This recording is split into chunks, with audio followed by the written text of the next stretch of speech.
Perfect. All right, so is it okay for me to start then, the intro? Absolutely. Okay, perfect. Hello, everyone. Welcome to this afternoon's program. This is the first program of our Money Smart Week. We'll have 3 this week. Attorney at Law Eileen Kerlin Walsh will be giving necessary information about wills, trusts, and estate planning. The Q&A will be at the end, so wait till then. And without further ado, Eileen Walsh. Oh, lovely. Thank you so much, Duke. Thanks, Orland Park Library, for putting on this Money Smart Week. And thank you so much for inviting me to be part of it. And hello, lovelies. Hello, all of you. And thank you for joining us. Today, we are going to talk about a couple of things. I am going to talk about your legal paperwork and getting your estate plan in place. And then I've got a little bonus for you. I'm going to talk to you about the importance of your story, your values as well as your valuables, and tell you how to leave those in place behind you also. So we're going to talk about estate planning. I'm going to talk about the pillars of estate planning. So we are going to talk, let me get here. So I'm going to talk about these essential 6 that I call them of estate planning. And then I am going to tell you about how to leave your wisdom as well as your wealth. And then we will have an opportunity for your questions and answers. But first, I'll tell you a little bit about me. I grew up in Ireland, as you might be able to tell by my voice. I came here in 1989. I actually came on a program. It was for the youth of Ireland I grew up in the north. So I grew up in the Troubles, as they were called, in the 70s and 80s. So this program was to take us and show us a different life and a better way in Chicago, and I fell in love. I fell in love with Chicago and the American dream. I came back as soon as I could, finished my degree at DePaul, and attended Loyola Law School. Straight out of law school, I worked for the Will County Public Defender's Office, and it was exciting. It was wonderful experience for this young country girl. I couldn't believe that I was trying cases, waiting for juries. So wonderful experience, but there was always something about the adversarial system, invasive cross-examination that never sat quite right with me. So I moved out into the private sector and I began estate planning, and there I found my home. I love estate planning.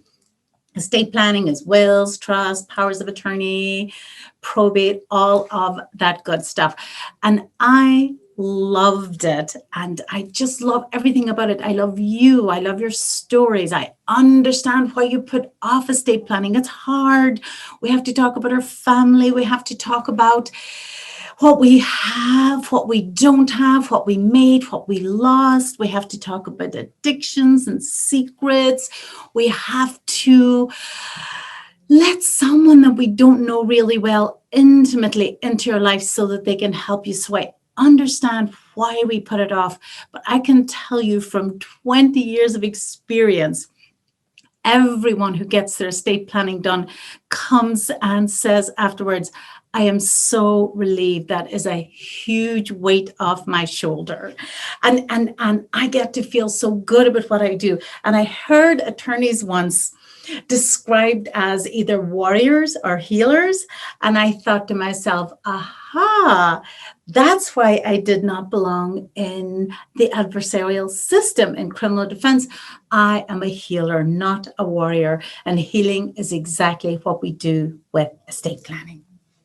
So let me walk first through the various aspects of estate planning with you and let you know what these different documents are and why we get them in place. So the first document is a last will and testament. You've all heard of a last will and testament. That's the document whereby you, at the most basic level of estate planning, you say, whom you want to get your stuff, your things, your valuables, your life savings, what you've got left at the end in your treasure chest, and whom you want to be in charge. That's what a will is. It's the basic document. It is, if it's properly drafted, very powerful. That who a judge is going to appoint, and that who is going to get your stuff. You have tremendous power and control over what you leave in your will.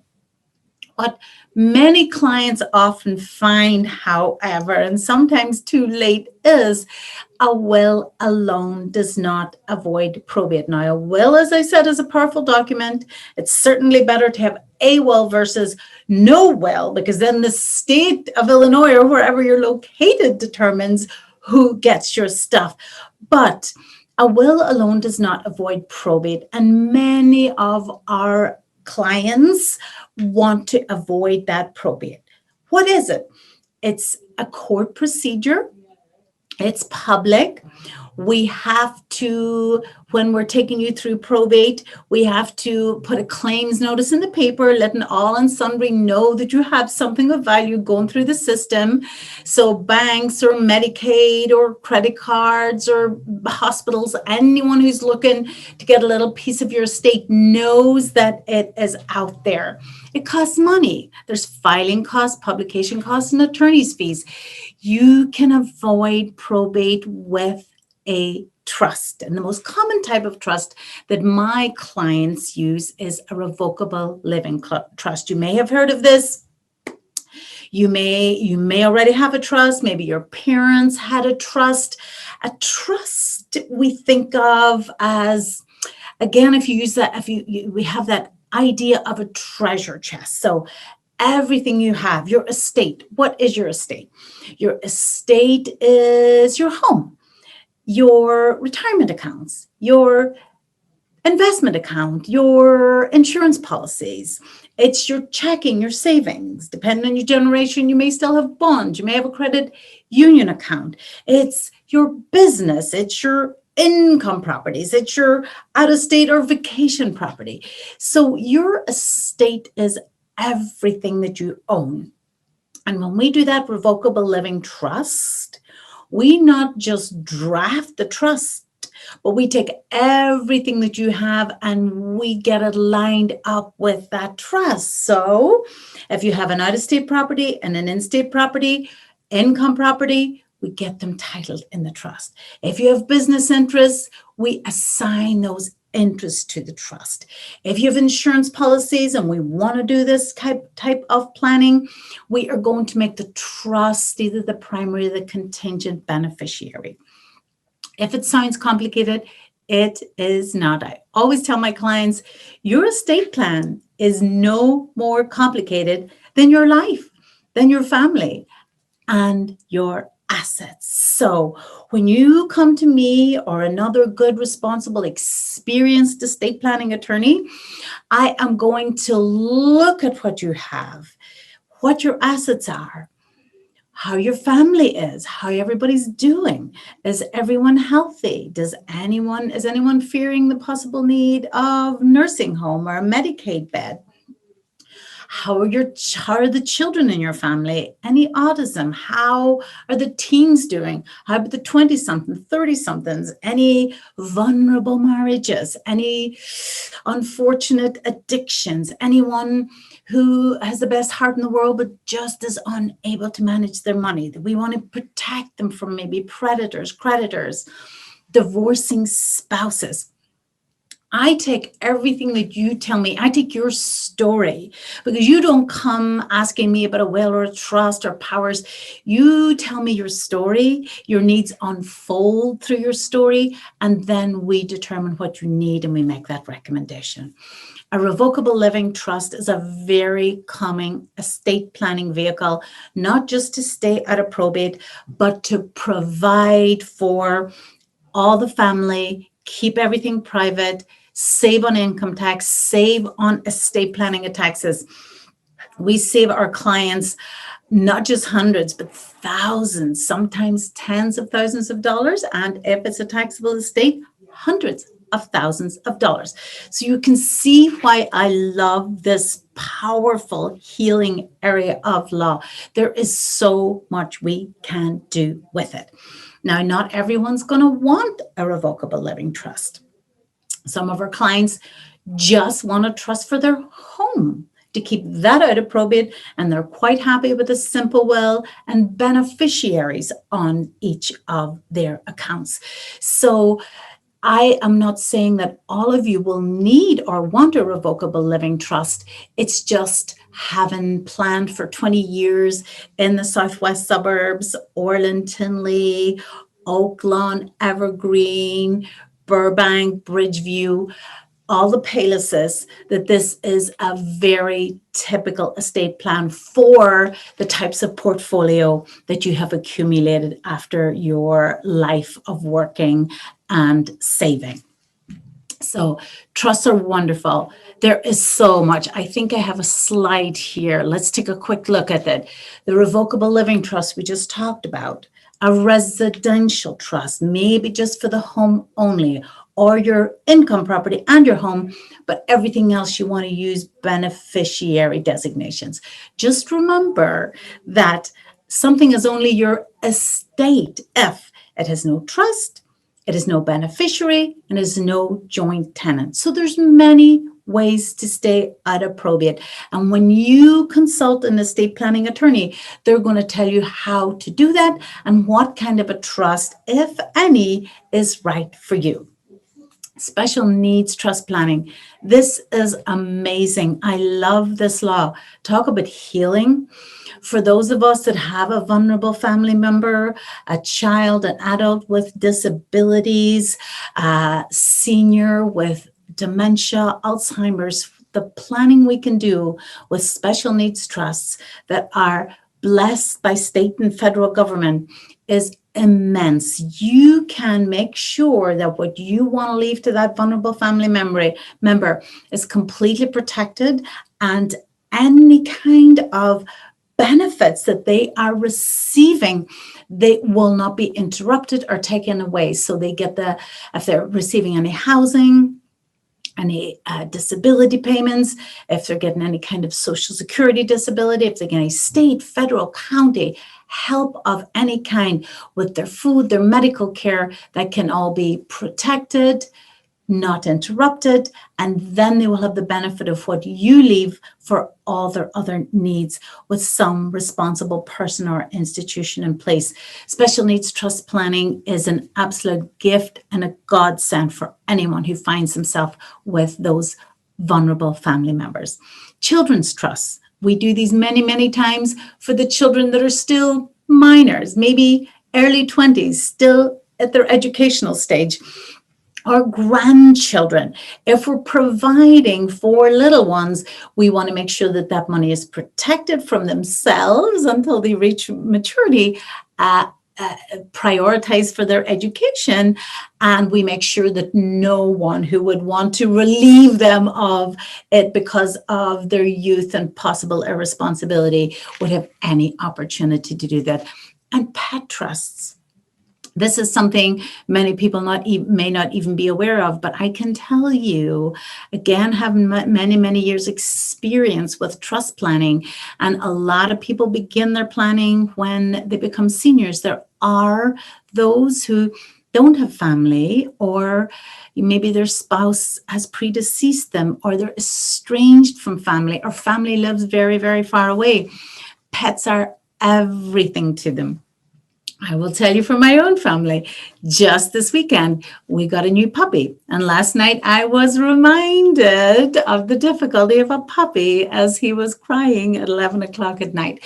But our last dog that we have for 10 years just passed away 6 weeks ago. And I have 4 young boys, and that was as long as they would let me go. I gave in to the pleading for Easter weekend. because our pet is part of our family. And for those of you who have pets and understand that you would want them provided for, that you would want to determine who would be in care of them, and make sure that whomever you leave to care of them would do exactly what you would want to do for them, would love and care for them like you do with the resources that you leave for them. Pet trusts are an absolutely wonderful alternative to what we used to do years ago, and that was leave the pet in a sum of money to someone, and wonderful if they did take care of the pet and use the money for that, but there was no law protecting that pet if it was just euthanized and the money kept by, whom you had set up as a caregiver. So there's many different kinds of trusts that we can put in place. You don't have to worry about all the different kinds of trusts, because we would only ever recommend the kind of trust that was right for you. So wills, trust, our next essential is a power of attorney. 2 powers of attorney here in Illinois. Some states combine them, but we have an Illinois durable power of attorney for finance. Here it's called power of attorney for property. That is putting someone in charge of your finances, your bills, your payments, everything that you could do for yourself while you're capable. You choose who you would want to be in charge if they were no longer there. If you were no longer able to take care of your own finances, but you're still here. A very typical scenario would be our getting dementia or Alzheimer's across the politically correct term is now the later decades of our life. So if we get a financial power of attorney in place while we're competent and healthy, that endures through our incapacity. And I will tell you, I'm sure all of you have heard the statistics of how many of us have the likelihood of incapacity. Right now, it's 1 in 3. By the time I in my 50s are in my 70s, it will be 1 in 2. The biggest development of green field out there, the greatest loans, the most development is going into nursing homes. So to be prepared for the possibility of incapacity, and we don't even need to be diagnosed with dementia to have decreased capacity as we enter our later decades. Many of you will know from your own family members, your grandparents, your parents, perhaps a spouse, that as we get into those later decades, we no longer can keep our arms around the many accounts that we did when we were younger and more vibrant. So many of my clients who are now living to their 90s, the extra 10 years is real. I see 80s and 90-year-olds all the time now, when it used to, when I started practicing, was 70-year-olds and 80-year-olds. It's a reality that if we don't get illness, accident, if we do live to those later decades, that we are going to have some diminished capacity. So now you get in place your financial power as well as your healthcare power. So you give the authority to whom you would want to take care of you and that you would trust to handle these decisions for you now when you're healthy and competent. It is the best time to get this done.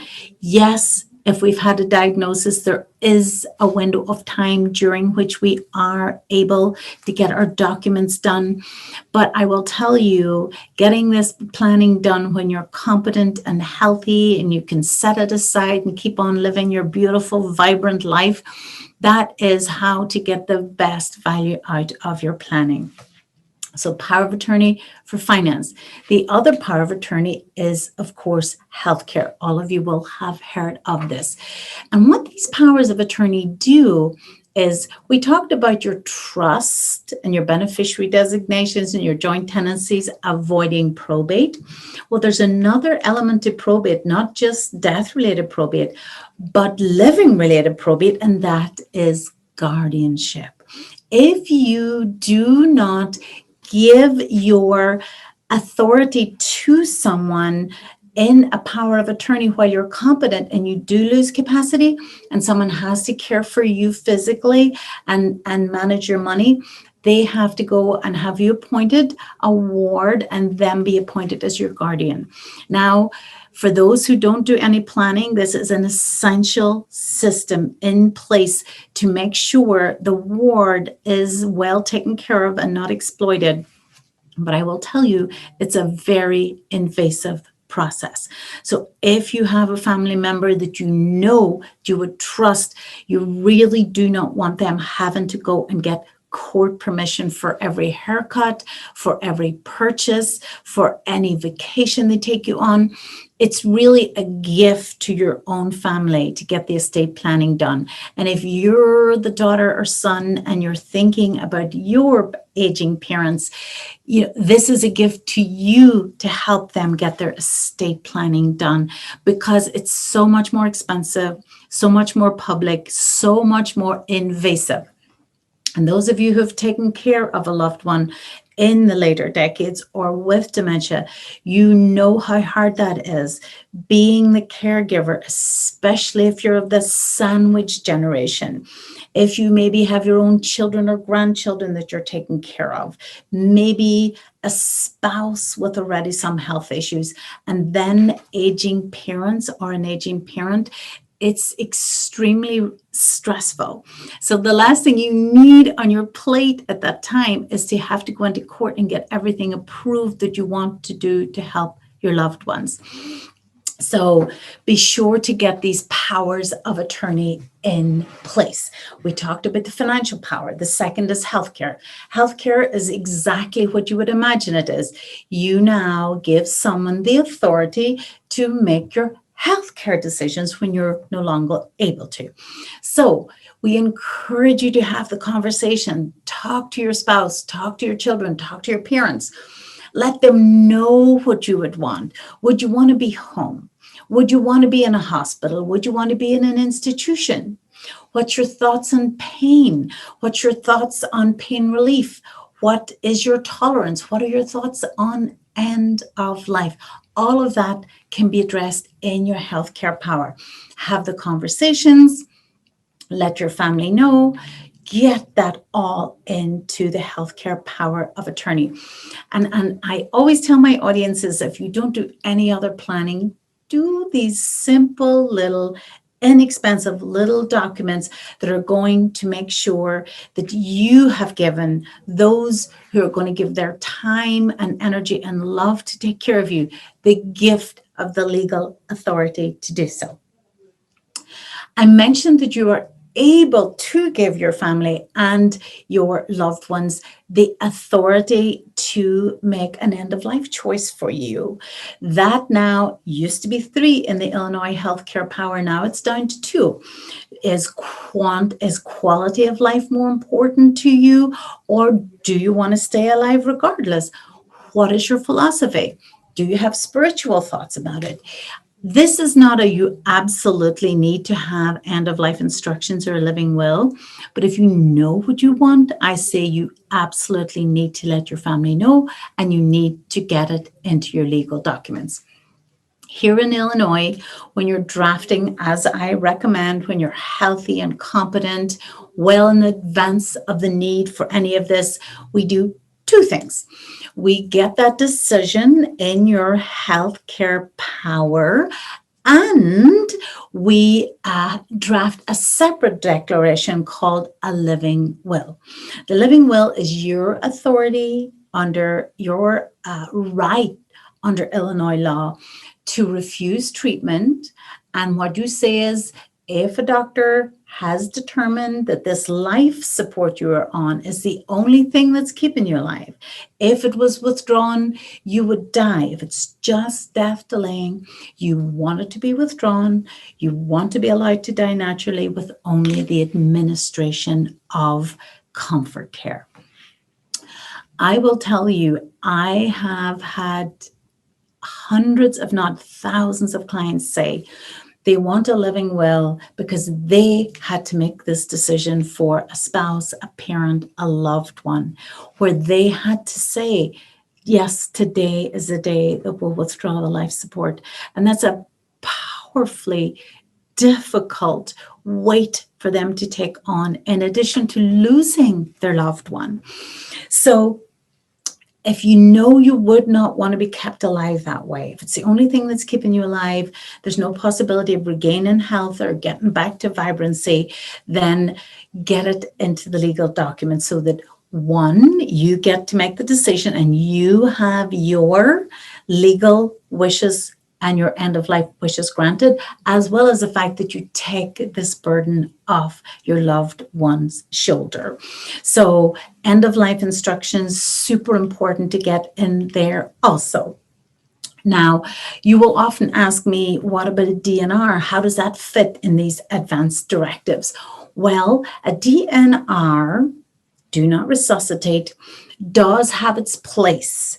It tends to fit at the end stages. So if you are already on hospice, a family member is already in hospice, if we're of great age and each cardiac or respiratory arrest is if upon resuscitation we just go back in again within hours or days, that is when the decision may be made by yourself and a doctor to have a DNR so that you will not be resuscitated. So they're kind of opposite. DNR, if you start slipping away, they're not going to take you back because of the circumstances. Whereas with the living will, you're being kept alive by an artificial means. And if it is withdrawn, you'll be allowed to slip away. So that is advanced directives. These are not easy things to think about. It's somber. We often have tears at the very thought of losing our loved ones or being in that situation. But once again, there is healing and comfort in knowing that you've had the hard conversations. Everybody knows what to do, and you have made your decisions. You haven't left it to your loved ones in those difficult, grief-filled days. The last in my list of Essential 6 is not an estate planning document at all, but it's every bit as important. And it's that list of your assets, your documents, where they are. It's a list of beneficiary forms, statements for everything that you have. It's vital documents. It's medications, instructions for pets. It's your doctor, your attorney, your people who've been named in charge. A list of everything that all the documents you have, all the assets that support them, certificates, titles. Gather everything in one place. And that is a wonderful benefit for you, as well as a golden key for those who have to step in, take care of you if you're less able, as well as sorting everything out after death. So that is my Essential 6. So we talked about the different types of trusts. This, I always say, I've done this 19 years. This needs to be updated. I'm on my 21st year now. But after all those years talking to you, and we've gone to many deathbeds, hospital rooms, homes, here in my conference room, I just love this area of law. I think it's healing. I think it's transformative. My byline is warmth and competence, because yes, you need the competence, the goods, the expertise, the experience to do a terrific job, but you also need the warmth. You need to be able, I need to sit with you and talk about difficult things. We often have tissues, we often have tears, but we bring you out the other side. It's vital. It can be emotionally challenging, but it is typically the most satisfying legal process you ever undertake. This is the healing law. This is the kind of law that you're happy to be part of. And I say that estate planning is, yes, it's about protecting your assets, your loved ones, and planning for the future, but it's so much more. This is your whole life is wrapped up in your estate plan. Your unique story, your savings, what you believe, your hopes for the future. And that's what we weave into your estate plan. And that unique story is the next thing I am going to tell you about. So let me just check my time. Okay, we're in good shape. So as I told you, I grew up in Ireland, and I grew up even though it was only 50 years ago, it does sound like 100 because we were way in the country. We didn't have any electricity.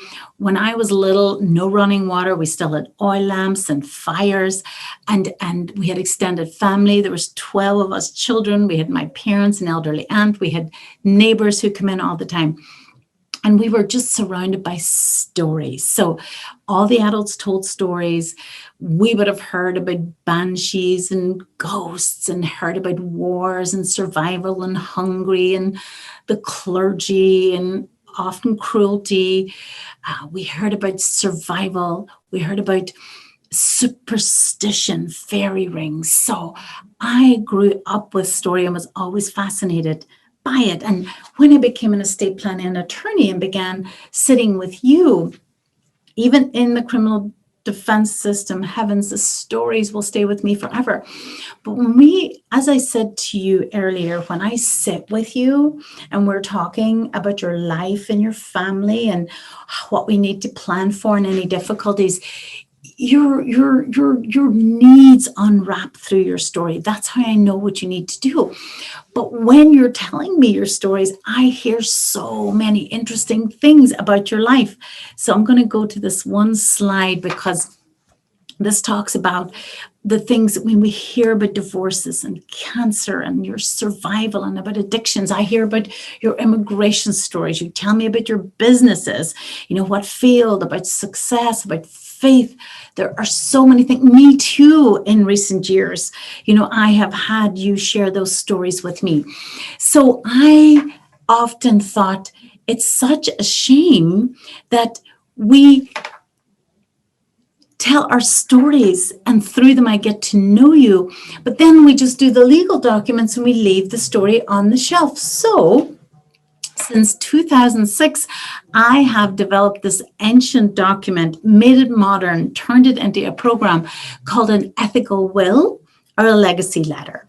And an ethical will is this ancient tradition whereby, in addition to leaving your wealth, in addition to your estate planning, that you write a wee story about your life and its meaning and what you believe your life has meant and what you believe your life has to teach those coming after you. So traditionally called an ethical will. I loved it because the ethical will lined up with the legal will. And I loved it even more because it was leaving that story to your family as well as your wealth and the property and the money and the IRA. So story has, and we could spend another hour talking about story and what it has to offer. But if you take the time to write this little ethical will, and I'm going to tell you how to do it, you will find that it is a tremendously healing process. We're fascinated by family stories. If we take the time to think about our stories and what they mean, there's so much lost generation to generation because we sometimes tell the stories. We might tell our children. Sometimes we're just not there. We're not able to tell the great-grandchildren and the grandchildren, and things just get lost. So you can be this incredible link between the generations when you tell your story. You can pass on your wisdom.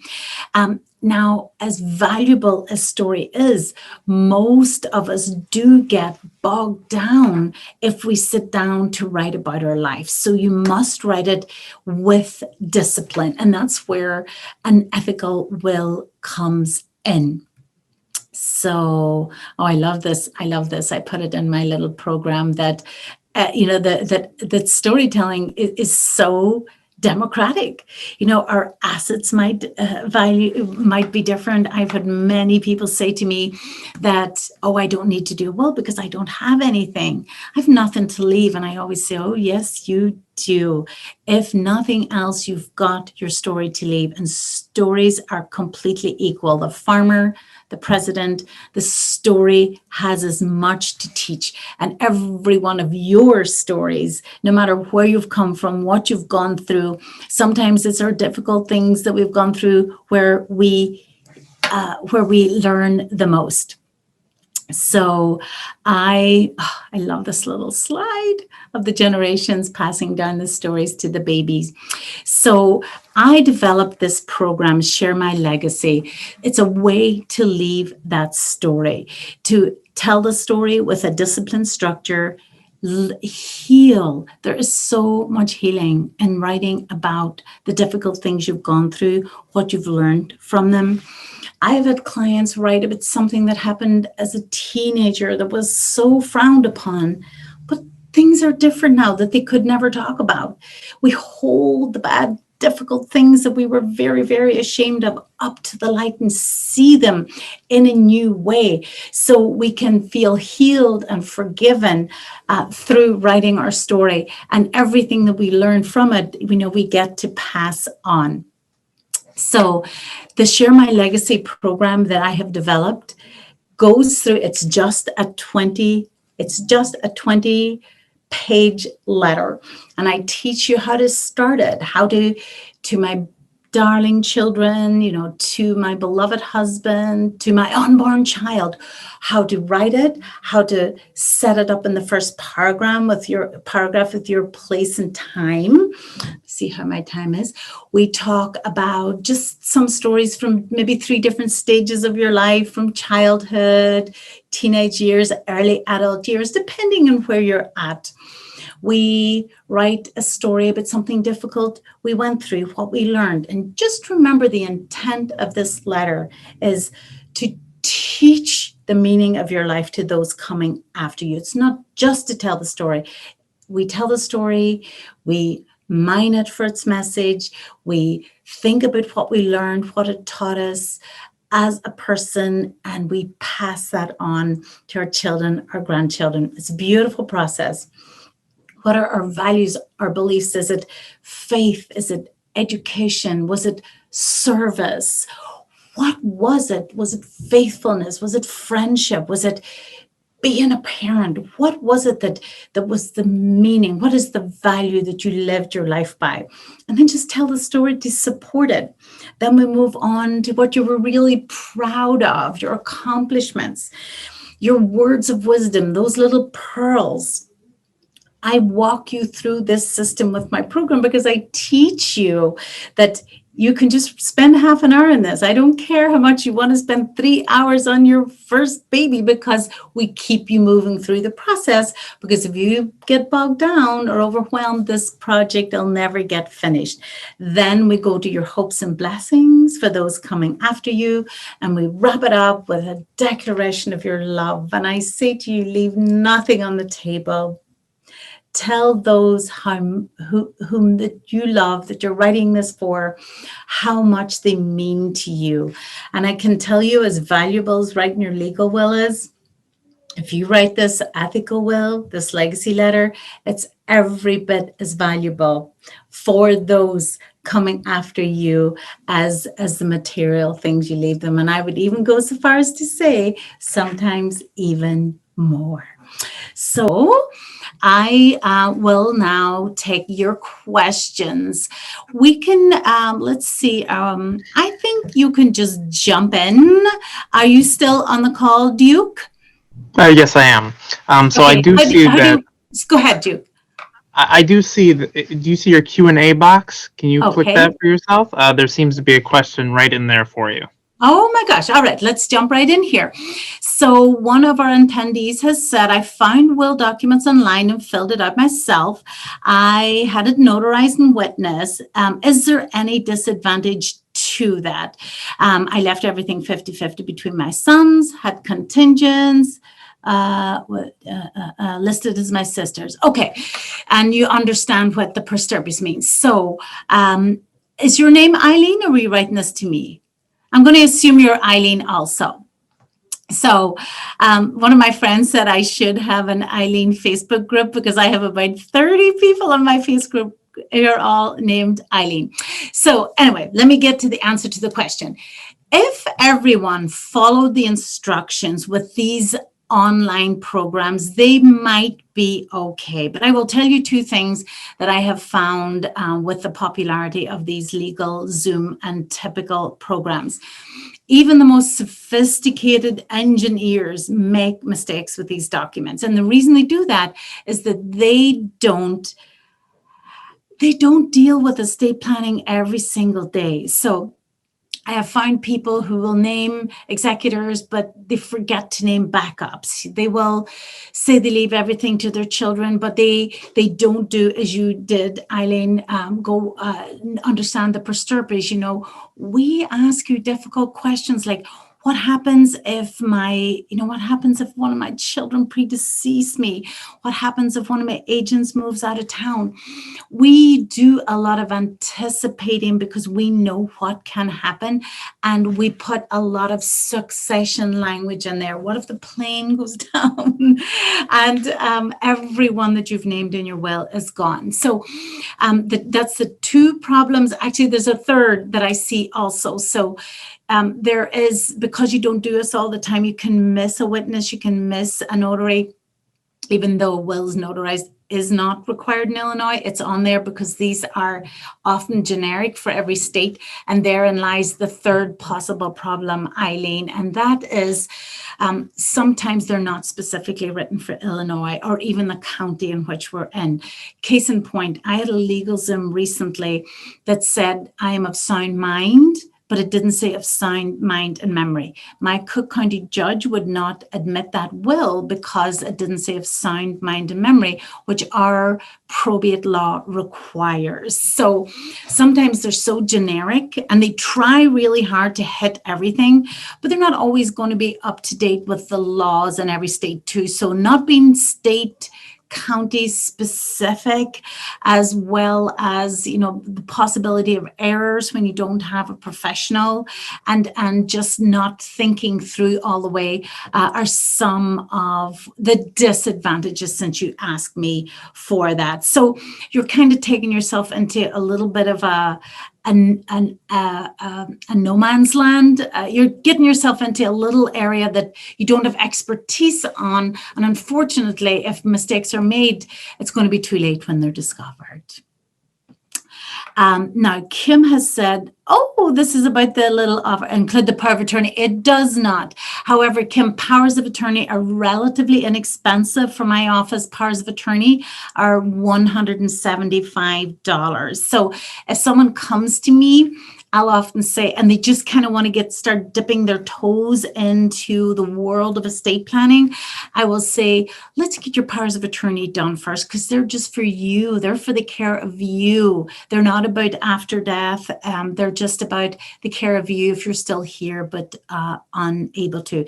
So I put that little offer together because it was a legal will and an ethical will, and I kind of like the way that went together.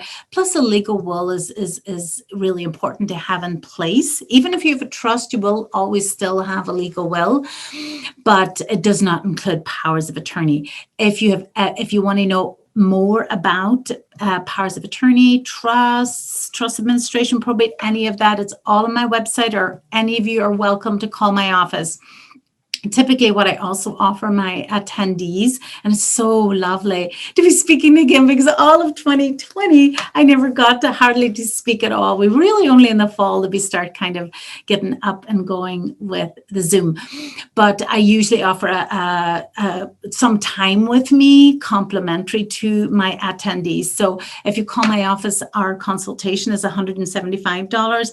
But if any of you call and say that you've been to this event today and that you want to have a little bit of time with me to determine what would be a good plan for you, what I would recommend, take a look at what you have, I will be more than happy to make that a gift to you also. What can you expect at a first visit, YL?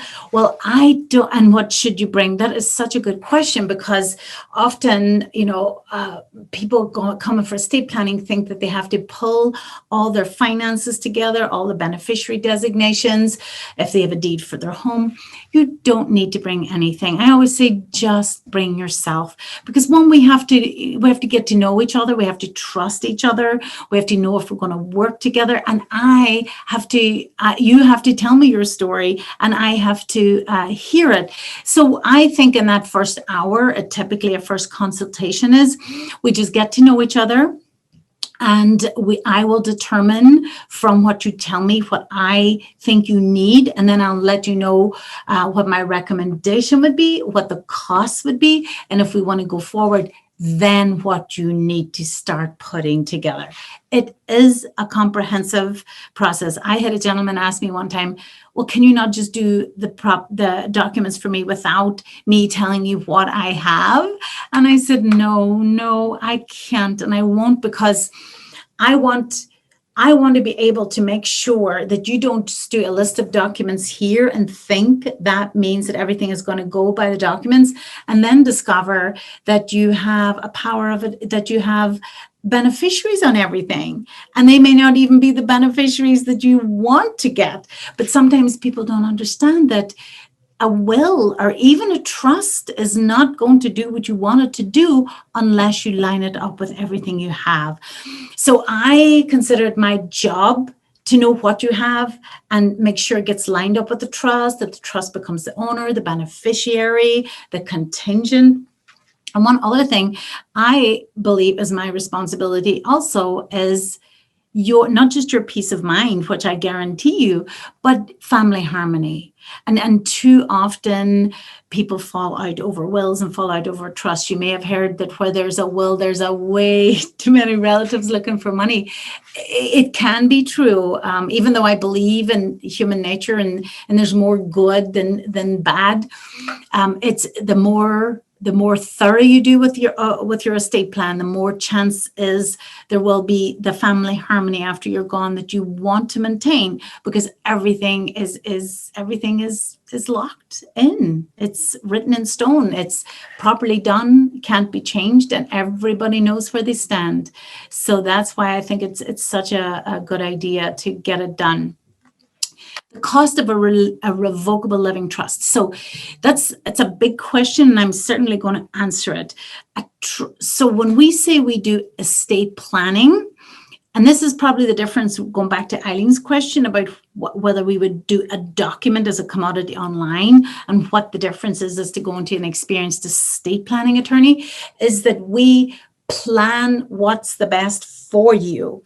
And we have a trust package. Like, for example, I have a revocable living trust package that's $4,200.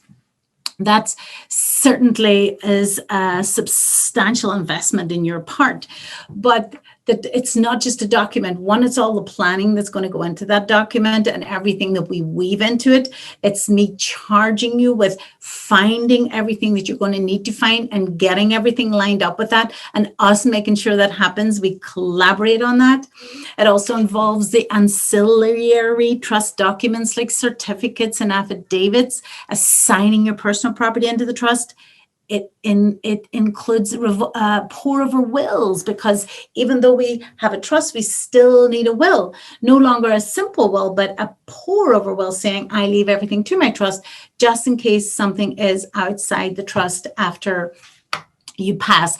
And as we get into those final, again, decades and years, we don't have our arms around everything the way we had when we were in our 40s and 50s.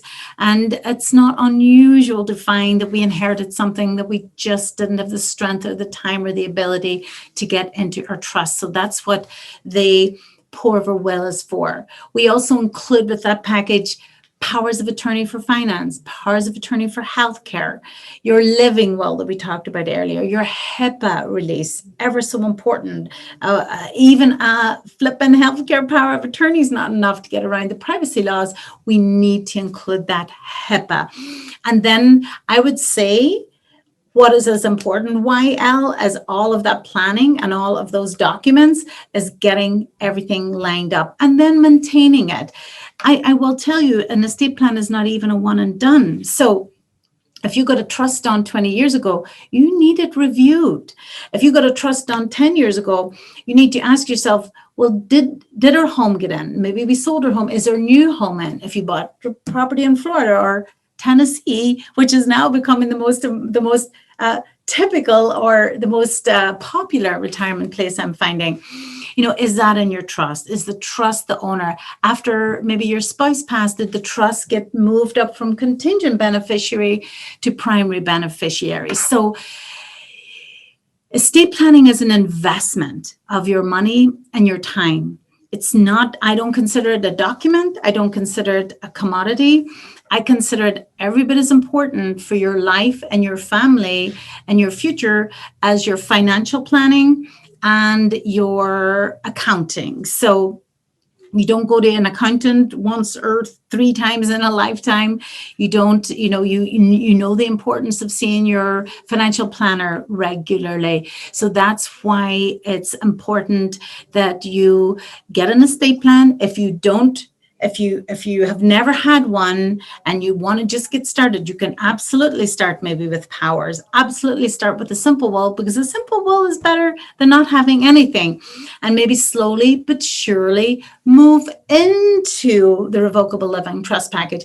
I have clients in my office as we speak who just got a will-based plan 10 years ago. And now that they're retired and their children are out of college, they're moving into a revocable living trust package. And because they have rewarded me with the loyalty of coming back to my office, I reward them with a credit for their previous plans. So if they paid $1,500 or $2,200, I give them that now as a credit off their revocable living trust package so that it doesn't feel like you're starting all over again. All right, so if you have beneficiaries on accounts, is that enough to avoid probate? This is a brilliant question also, because we talked earlier, Mr. or Mrs. Anonymous attendee, we talked earlier that your asset only goes through probate if there's no beneficiary, there's no joint tenant, and it's not in a trust. So beneficiaries in account absolutely avoids probate. When is that ever not enough? Unfortunately, sometimes we do have difficult family situations where we can't just name a beneficiary. Maybe it is somebody with an addiction. Maybe it's minor children, and we know that we need to get a trust in place for them. Then instead of naming, that vulnerable family member or those children, we're going to make them the beneficiaries with the protections of the trust and then name the trust.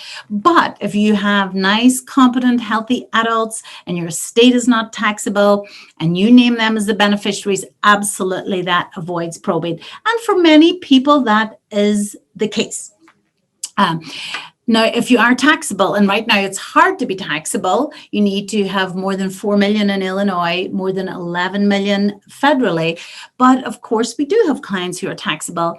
And that is where just naming a beneficiary is going to cost you money with taxes, because you've given up many of the opportunities for tax planning that you could have done through a trust that you cannot do through a beneficiary. But on the most basic level, yes, a beneficiary avoids probate. So now we have going through a divorce. Should I get a will? No, wait until your divorce is final. I do get this question often. One of the reasons is if I were to pass, the life insurance would go to my ex-husband and I would want it to be my children. Well, that's a place. Well, the first person to talk to is your divorce attorney, which I'm sure you know. Many people do forget to change those beneficiary designations, so I'm glad that it's top of mind for you.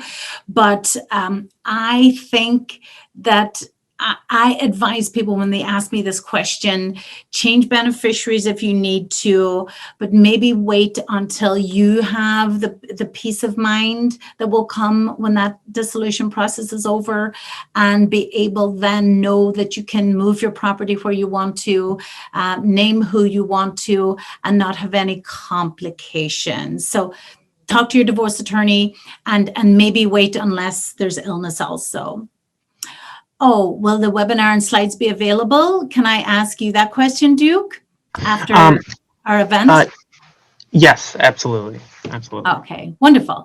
Yeah, and you can keep that little offer too for your attendees, because I just want them to have that ability, and I so want you all to write your story. So that is why I made that available for you today. Previous question about divorce, they won't let you change the beneficiary. So yeah, I think I'm getting out of my lane. So do talk to whoever is helping you with your divorce and make sure that you get that changed as soon as you can. Advantages of trust as opposed to wills. Um, and getting back to, we'll end as we began with Eileen. Everything we've talked about probably in the last 30 minutes, the advantages of trust as opposed to wills. So let's see if we were just able to list them off. You can be more sophisticated. Some people don't have children or just have, 2 or 3 family members they can name as beneficiaries. So, for somebody who are naming pets or they're naming churches or charities or organizations, that trusts do a much better job of that. Trust as opposed to wills. So 1, avoiding probate, 2, avoiding income taxes, 3, avoiding estate taxes, and 4, staying out of court, and then being able to plan on a much more granular level for children, competent children, vulnerable children, anyone with special needs. Being able to include your out-of-state property as well as your in-state property, and avoiding probate in 2 states or sometimes even 3. So I probably could, because as you might be able to tell, I'm a big advocate for trust. I could probably still be talking this time tomorrow, Eileen, about the benefits of a trust, but those are just a few. And I think that's all of our questions. Did anybody want to make a comment, ask another question? Duke, did you have anything you wanted to wrap up with? Oh, Duke. All right. Oh, I'm sorry. Here I am. Yep, you're grand. I'm just saying, did you have any comments, or did anybody want to ask a question that wasn't in the Q&A? No, I don't believe so here. Sorry, my button wasn't working there for a second. You're grand. So I'll just wrap up with saying I'm at 117th at Southwest Highway in Palos Heights. I'm just like a 15-20 minute ride from Orland. I would be delighted to see you, help you. Call me with your questions. Call me if you want to take advantage of that little program. You can find me pretty easily out there. I have a big media presence. I do a TV show. I write a column. I do Facebook Live every Friday, so it's kind of hard not to see me. But if you want to be old-fashioned and just use the telephone, you can get me at 708-448-5169. Thanks a million for listening. Thanks for attending. And thank you once again, Duke, for inviting me to be here. I really enjoyed it. Thank you, Eileen. And the Orland Park Library thanks you. Thank you to all the attendees for coming out. We appreciate it. Okay, there we go. There we are. And I will end it in 10 seconds. Thank you, everyone. Thanks again.